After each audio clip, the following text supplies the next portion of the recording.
to Level Up with Tech, a video podcast from Beaufort County Schools. Our guest today is Cougar Caroon.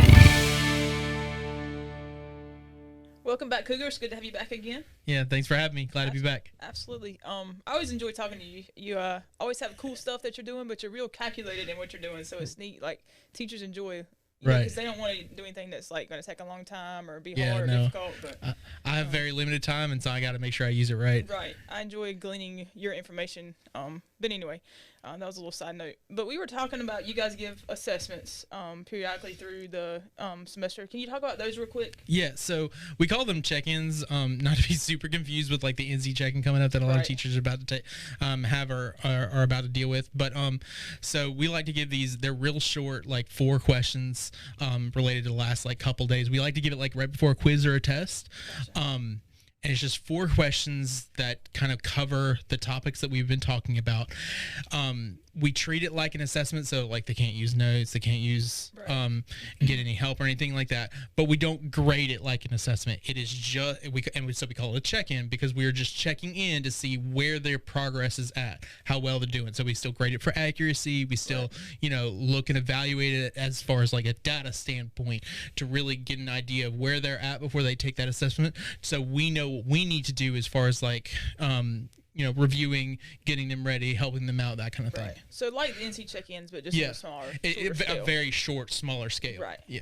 Okay. So after they take the assessment, tell us how you review their answers with the students. So we've started doing something really cool using Apple Clips, which is something we did. Paul came and did PD with us for last year. So Apple Clips is this. It's just video recording. It comes native on all Apple devices as of like one of the recent updates. I think it was like 14 or whatever. So it's a native application now, and it's just a recording software. So it's just for taking videos. It's really, really great. And so what we've done is we actually make a video of us going through those 4 problems and like working out and explaining it and talking about it like in depth, just as if we were like teaching it. Right. And then we let them watch that video, and so they can kind of like do some like self assessment on what they did right, what they did wrong. They can pause and ask questions, that whole thing. So it's really cool from our standpoint. It's because it's alleviating some stress on us because we know we're still giving them the proper feedback. Right. It just looks different. Right. So the kids can access the video and they can see what they did wrong on their own time. And we've started mentioning this, like they can also like, so we'll give them right before each like quiz or whatever, and then they have a test that covers everything, right? Well, now they have like 3 videos they could go back and review for that test. So cool. Yeah, and so it's really just giving us more material to work with. Right. So. And that's especially helpful with math because sometimes you hear it and somebody explains it, but then when you go back and work it, you forget, you don't remember what they said. And since you mentioned math, like a lot of math is linear building. So like we'll teach this because we need it for this topic, which needs it for that topic. So it's a lot of like progression steps to get from one to the next. And so, and that's always a big concern is like if they miss a step in the middle, they're never going to be able to make it to the end. And so having something for them to be able to go back to is always helpful. Right. That was a super cool idea. That's pretty neat. Do y'all post those inside your Google Classroom for them to access? Yeah, so with our InterTask, which is what I was up here talking about before, is where we'll post it. Gotcha. So they're interested. They'll have the video there with their daily announcement stuff, and then they'll have their whatever their InterTask is, and so they will have access to that as long as they have access to the course. Right. So just to clarify, Apple Clips is an Apple product, so you would need an iPad to be able to do that with. But other than that, it's pretty simple, pretty easy to use. Yeah, so Apple Clips, and I'll just briefly talk about it. So it's got some really, really cool features, which is why I'm pretty happy with using it and why I really recommend it. Because it's super simple to like make your videos look good. So it's real simple to start up, and again, like I said, it's native for Apple devices. So one of my one of the other math teachers, she'll have it. She has it on her phone. So she'll come in. I'll write on the board while she's recording it. It doesn't necessarily take a 2-person job. Like you can do like a selfie style with it. Right. It's got both capabilities of front facing, back facing camera. So it's really simple to use. It's a simple button. You click, hold record. As you hold the button, it records whatever's going on. And you can actually do a lot more with it. So it's got posters that you can put up there. So like if you want like an intro poster, like it says something. So like sometimes we'll like say check in, blah, blah, blah, blah, blah. If we're doing something, we haven't been doing it for the check-in videos. So some of the other videos we've done, we'll have a poster kind of like explaining like what this video is about. And then we'll have like an end slide at the end, and it's got like some cool graphics. Like I remember this one, it was like a marble like moving through, so it's kind of it's cool intros to make your video look a little bit more professional and fancy and get their attention. It's got free music on it, so free copyright free music on it, so you can like add music to your videos. And again, these things, like it seems like extra, but like got to remember you're working with kids, you're working with teenagers, especially like the younger, but even for the high schools, but especially for the younger ones, like that music or that intro grabs them for a second to where you can hold their attention, and then you can get to what they're doing. So it may seem silly, but since it only takes 5 seconds, it's kind of worth it. So, and you can also, so the reason why it's called clips is as you're making the video is, as you, like I said, you have to hold the record button and stop it. And so it creates literal sections to make that video.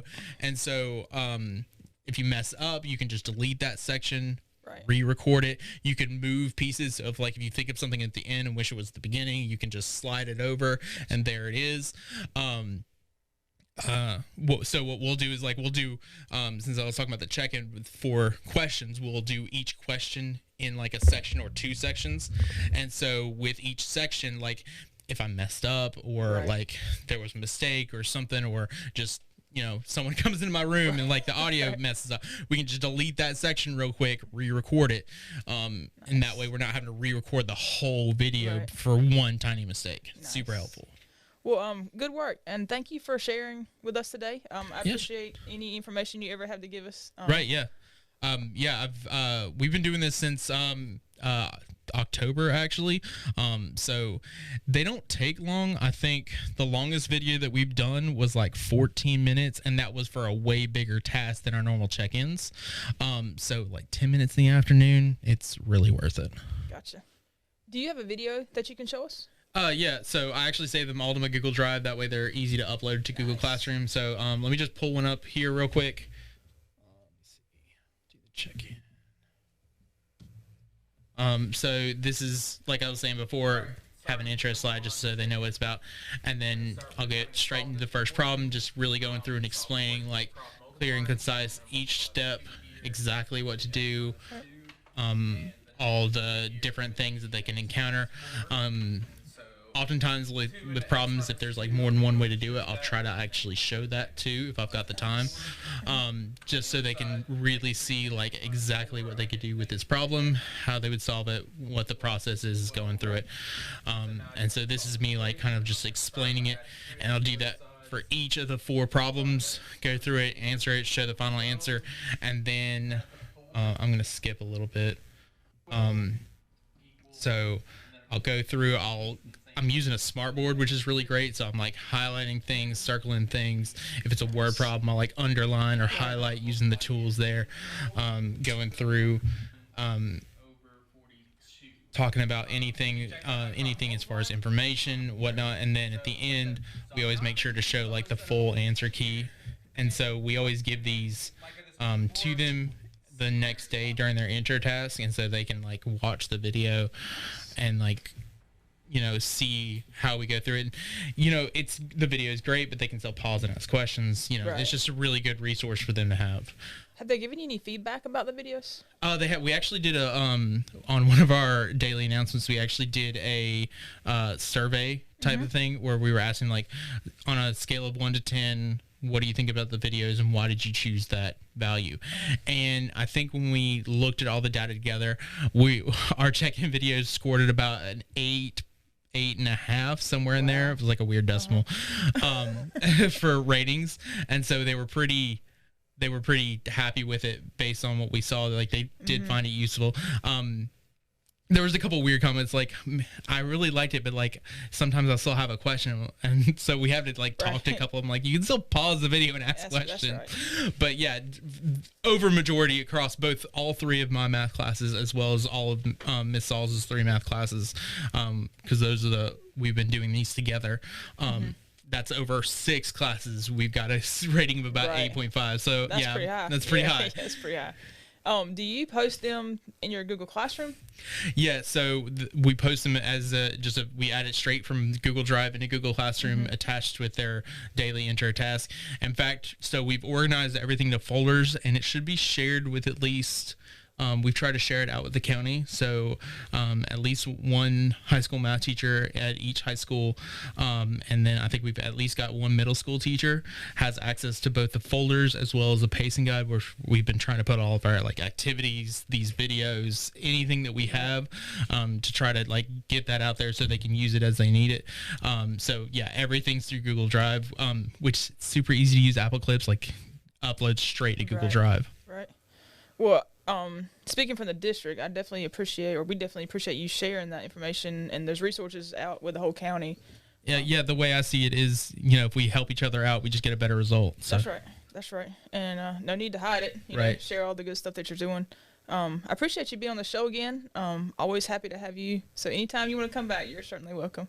I'm glad to be here as always. Love to be helping out.